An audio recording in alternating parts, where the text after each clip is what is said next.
নানাভাবে বলছে আমাকে দেখা হবে, বিচার করে নেওয়া হবে, বিচার করা হবে, কি কি বলে, ডিম থেরাপি দিবে না কি কি বলবে, অনেক কিছু বলে আর কি। তো এগুলোকে আসলে আমি অতটা মানে পাত্তা দিই না, কারণ পাত্তা দিলে তো আমি চলতে পারবো না। ইদানিং তারা বলছে, অনেকে অনেক কিছু বলছে। আর দোসর ট্যাগ তো লাগানোই হচ্ছে, এক একবার এক একজনের দোসর হয়ে যাচ্ছি। আমার ওয়াইফও মাঝে মাঝে বলে আমি একজন চরিত্রহীন ব্যক্তি। তো সে বুঝতে পারছে না যে আমি কোন চরিত্রের, কার দিকে আছি, সে নাকি বুঝতে পারে না। তো যাই হোক, এই সমস্ত হবে। যখন আওয়ামী লীগের পক্ষে আমার কোনো কথা যায় তখন বলে আওয়ামী লীগের দোষর, যখন বিএনপির পক্ষে যায় তখন বলে বিএনপির পাঁচাটা কোথা, এগুলি বলে টলে। যাক, এগুলি বাদ দেন। তবে মূল যে কথাটা যে বলেন আপনি, যে এই সরকারের কাছে ওই লোকগুলো, তাদেরকে আপনি কি নামে অভিহিত করবেন আমি জানি না, ওই লোকগুলো আসলে আশকারা পাচ্ছে কিনা, এই প্রশ্নের জবাব আমি স্পষ্টভাবে বলতে চাই যে হ্যাঁ, পাচ্ছে। আমি আপনাকে এক্সাম্পল দিয়ে বলি। শাহবাগে যে ঘটনাটা ঘটলো, ওই ঢাকা ইউনিভার্সিটির মেয়েটার, তাকে যে এক ধরনের হেনস্থা করা হলো, এক ভদ্রলোক করলেন, যে ওই ওড়না বিষয়ক যে হুম হুম বিষয়টা। হুম। তো সেটা নিয়ে তাকে অ্যারেস্ট করা হলো, এবং তারপর সারা রাত তার ওইখানে একদল লোক, তৌহিদি জনতা, এসে অবস্থান নিল। থানার ভেতরে ঢুকলো, থানার বাইরে থাকলো, এবং থানার ভেতরে যে ওই ভদ্রলোকের ছবি, তার বক্তব্য রেকর্ড করলো, সেটা আবার লাইভ করলো। এবং সেই বক্তব্য সে যতটুকু বলেছে ওইখানেই তো বোঝা যাচ্ছে সে আসলে কোন চরিত্রের লোক, সেটা আমরা দেখলাম। ওই ভদ্রলোকের জামিন হলো, এবং তারপর যে মেয়েটা ই করেছিল, অভিযোগ, তাকে অভিযোগ উড্র করতে বলা হলো, এটসেট্রা এটসেট্রা, অনেক কিছু হলো। এই ঘটনার মধ্যে আপনি বলেন তো কোন জায়গাটা আইন বহির্ভূত নয়?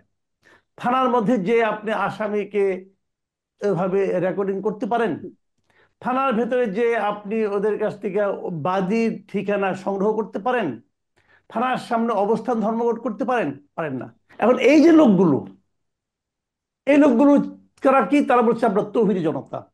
তাহলে এই তৌহিদি জনতা যে কাজগুলি করলো, এই কাজগুলি কোন কাজটা আইনসম্মত? বলেন আপনি, একটা কাজ আইনসম্মত না, তারা তো এই কাজগুলি করলো। তাদের কাউকে কি আইনের আওতায় আনা হয়েছে? হয়নি। কেন হয়নি? হয়নি এই কারণে যে তাদের প্রতি আমার ধারণা এই সরকারের এক ধরনের প্রশ্রয় আছে। অথচ দেখেন এই ঘটনার ধারাবাহিকতা, গতকালকে যেটা ঘটলো, ওই যে আপনার মানে নারী নির্যাতনের প্রতিবাদে যে মিছিলটা ছিল বিভিন্ন ছাত্র সংগঠনের, এখান থেকে কিন্তু প্রায় 80 জনের নামে আজকে মামলা হয়েছে।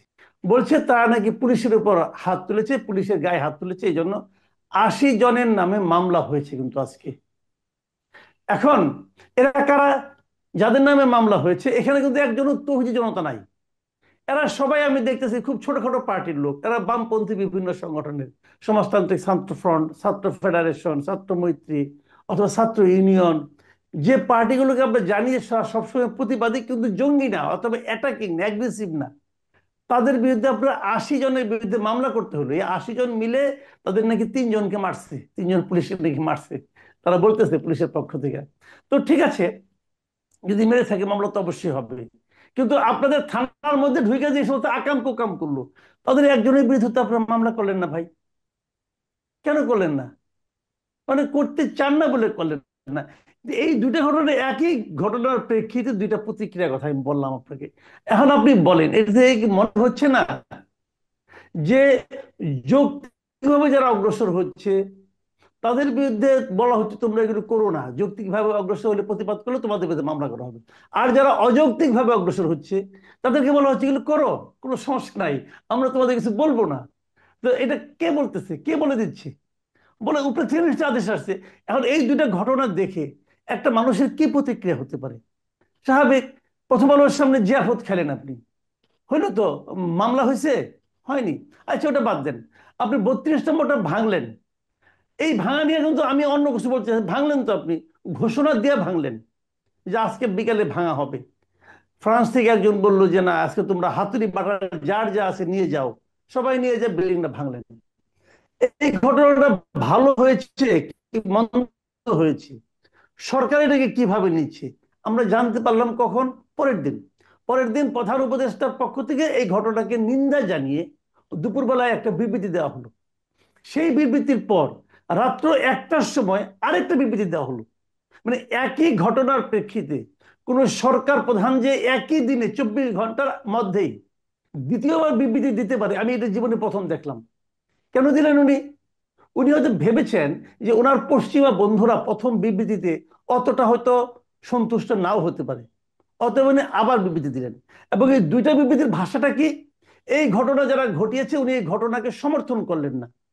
তো যে ঘটনাকে উনি অসমর্থন করলেন, সেই ঘটনা যারা ঘটালো তাদের কারো বিরুদ্ধে কোনো মামলা হয়েছে?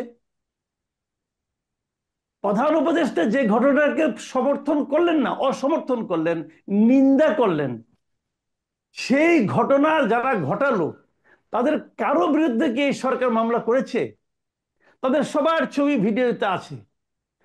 কাউকে ধরা হয়েছে? হয়নি তো ভাই। তাহলে এখান থেকে আমরা কি বুঝবো? আমরা বুঝবো যে এই ঘটনার কথার ব্যাপারটা হলো ওনার একটা বক্তব্য যে আমার মতো আমি বলে যাব, তোমাদের মতো তোমরা করে যাবে, তোমাদের কেউ কিছু বলবে না। তাই কি হলো না? তাই তো হলো। এখন এইখানে এর প্রেক্ষিতে আপনি ভেবে নিন, ওনারা যা বলেন তা আসলে মিন করেন না। যা মিন করেন সেটা জনগণ বুঝতে পারে না, ওনারা আর ওনাদের লোকেরা বুঝেন। এভাবে চলছে দেশ। কাজে এটা নিয়ে নতুন করে বোঝার কিছু নাই। যে ওনারা এই যে আনিস আলমকে যে কথাটা বললেন যে নতুন যে ছাত্র যে পলিটিক্যাল পার্টিরা হয়েছে, এই পলিটিক্যাল পার্টির আচার আচরণ দেখে, কথাবার্তা দেখে মাঝে মাঝে কি মানুষের মনে হবে না তারা সরকার সমর্থিত একটা সংগঠন? মনে কি হচ্ছে না? হচ্ছে তো। এখন এটা কি আমাদের কানে কানে এসে কেউ বলে গেছে যে আসলে কিন্তু আমরা সরকারের লোক? কেউ বলে গেছে? এগুলো বলতে হয় না, মানুষ বুঝে যায়। মানুষ দেখে বুঝে, শুনে বুঝে, আচরণগত এগুলি দেখে চিন্তা করে বুঝে। মানুষের এত লোকের বুঝতে সমস্যা হয় না, মানুষ বুঝে যায়। তো সেটাই তো হচ্ছে। আর ওনারা যা করছেন, ওনাদের কারা কাছের লোক কারা পেয়ারের লোক, এটাও আমরা বুঝে যাই। এটাই আর কি।